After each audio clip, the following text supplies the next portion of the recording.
If you're hoping for a podcast about perfect lives and people who have it all figured out, this probably isn't it. But if you want to understand yourself better, your emotions, your reactions, and the quiet patterns shaping your life, then you're exactly where you need to be. Because self-understanding is where real change begins. Hello, everybody, and welcome back to We Are All Fine. If you're new here, my name is Heidi Lester. I'm a counsellor and psychotherapist, and I'm really glad you've joined me and us today. Whether you're out walking, driving somewhere, or just taking a few lovely minutes for yourself, you're very, very welcome here. And today I'm going to talk about something that so many people experience, but very few of us, I think, feel comfortable admitting. We're going to be talking. Now, before anybody switches off, thinking this is going to be about shouting, arguments, or explosive reactions, that is not what I mean. I'm talking about the quieter side of anger, the more complicated version of it. The kind that many of us were taught to push down, ignore, or maybe even rename as something else. Because in therapy, this comes up a lot. People will say, "Oh, I'm not an angry person. I hate conflict. I am the easygoing one." And yes, sometimes I think that's genuinely true. But sometimes what we call being nice is actually something a little different. Sometimes it's a habit we've learned early on, a way of keeping the peace, avoiding rejection, or staying safe in relationships. And in the process, your anger won't disappear, it goes underground. So in today's episode, I want to gently explore what I sometimes call the hidden side of anger and why so many of us are uncomfortable with it, what happens when we push it away for years, and why learning to recognize it can actually reconnect us with ourselves in a much healthier way. Because anger isn't always about aggression. Very often it's simply information. It's your mind and emotions trying to tell you that something matters. So today we're going to unpack that together in a calm, practical way. The kind of conversation that I might be having with someone sitting across from me in my therapy room. Make yourselves comfortable. Let's get into it. Welcome to We Are All Fine with Heidi Lester, counsellor and psychotherapist with over 25 years of experience. Together you will explore mental health, emotional awareness and growth with kindness, clarity and practical guidance. From a psychological and neuroscience perspective, anger isn't actually a bad emotion at all. In fact, it's one of the most important protective emotions. You can think of anger almost like a biological boundary system. It's that signal that ways, hang on, something here matters. It gives us the energy to notice when we're being treated unfairly, when something doesn't sit quite right, or when our needs are being ignored. In a healthy nervous system helps us protect ourselves. It helps us speak up, set limits, and recognise when something needs to change. But here's where things, I think, can get complicated. Many of us didn't grow up in environments where anger felt safe. Maybe anger in your household meant shouting, chaos, or conflict. Or maybe the opposite. Maybe anger simply wasn't allowed. And perhaps you, as a child, you were praised for being the easy one or the peacemaker, the good one, the one who doesn't cause trouble. And when that happens, the nervous system adapts. It learns very quickly that anger might lead to rejection, punishment, or some kind of disconnection.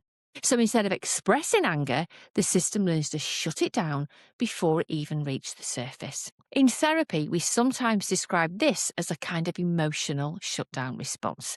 The body intercepts the anger signal before you've become even consciously aware of it.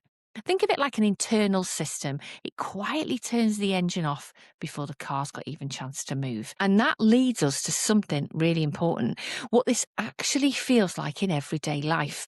Because when that anger gets closed down, most people don't walk around thinking, okay, I'm suppressing anger.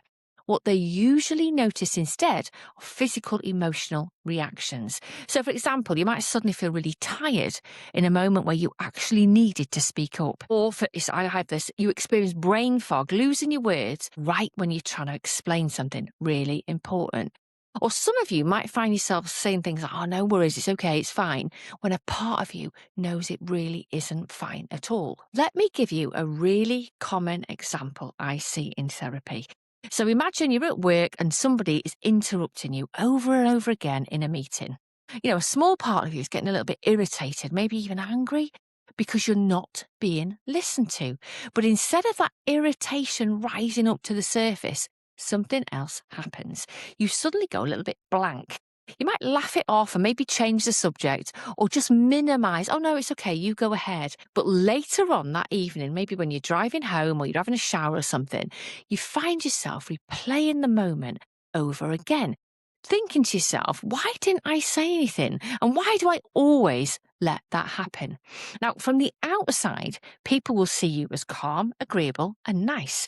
But internally, your system is working really hard to suppress that an emotional signal that originally existed to protect you. And the problem with that is the energy, it doesn't disappear, it gets pushed down. And when that happens repeatedly over time, people can start to experience things like burnout, resentment, emotional exhaustion, even a kind of numbness where they struggle to connect with what they actually feel. So part of the work, both in therapy and in your personal growth, is gently learning how to reconnect with that signal again, not in a destructive way, but in a way that allows anger to return its original purpose. Remember, helping you recognize when something matters and when a boundary might be needed. And when people begin to understand this, something really interesting shifts.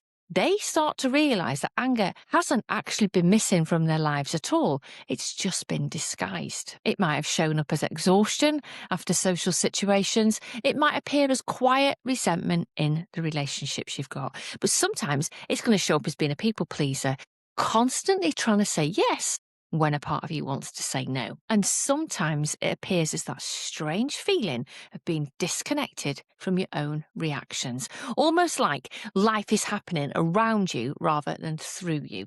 And this is why learning to recognize anger, especially the quiet hidden version of it we're talking about today, is really, really powerful. Wait a minute, it's hard work this. Because the goal isn't to become an angry person.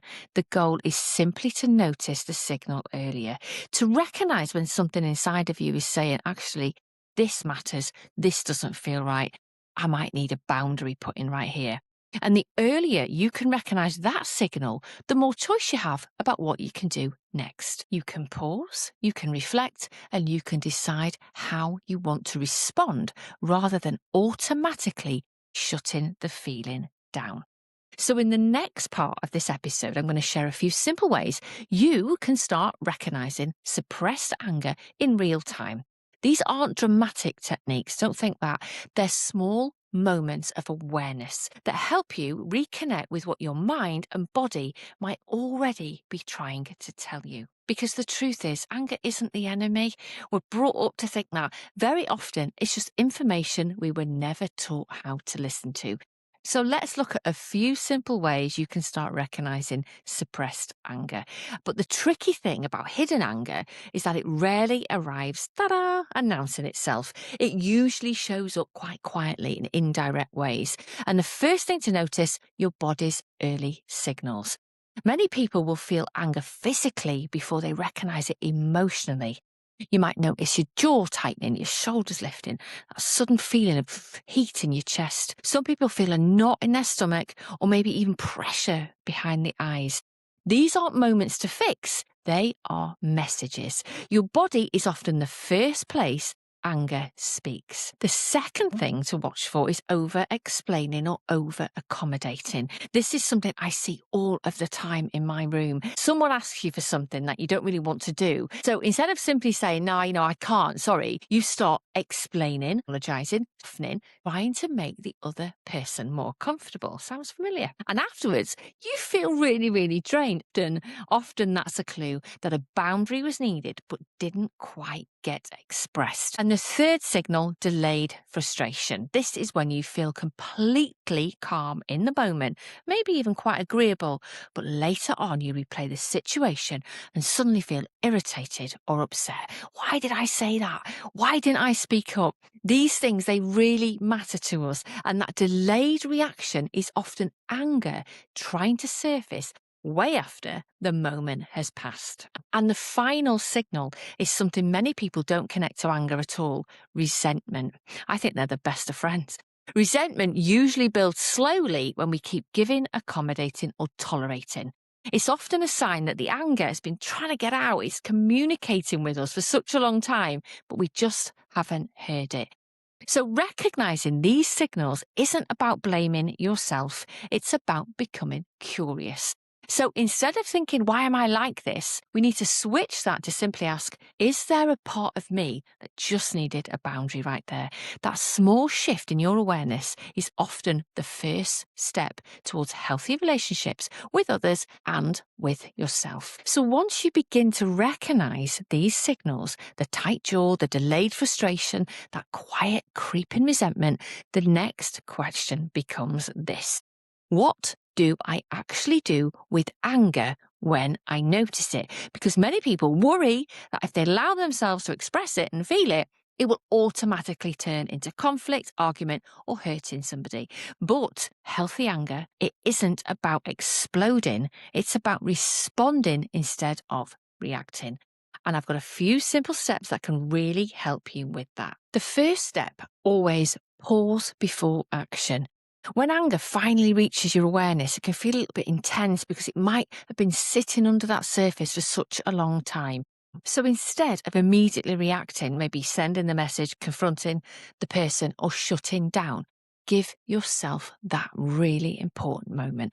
Take a breath and let your system settle just enough so that the feeling doesn't take over the whole situation. That pause creates choice. The second step is about being curious about what the anger is actually pointing to, because anger almost always has information inside of it.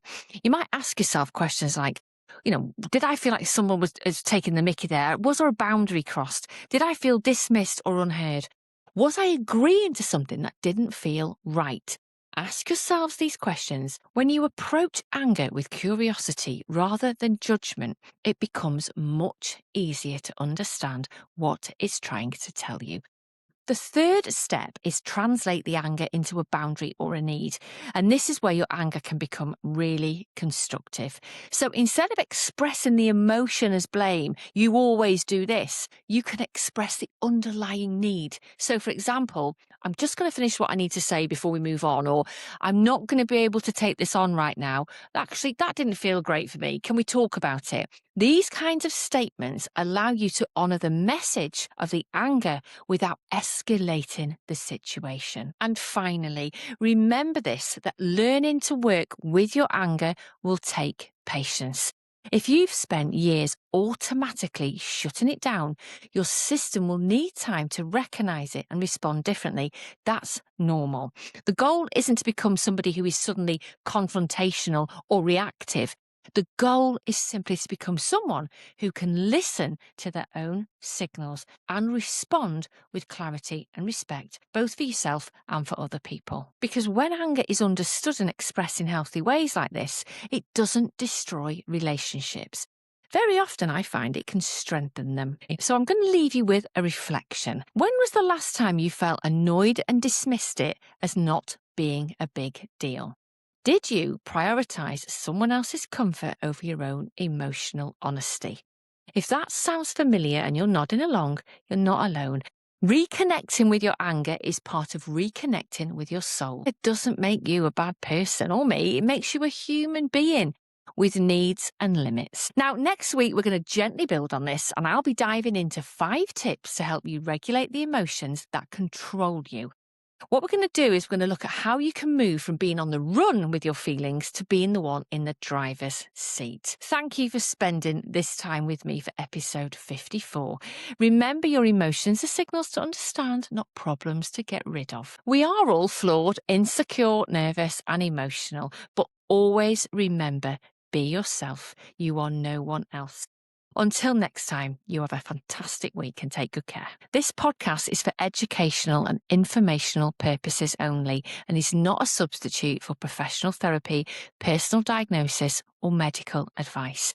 These opinions are personal and I do not guarantee accuracy. And listening to this podcast does not create a counselling relationship. Please always consult a qualified mental health professional with any concerns.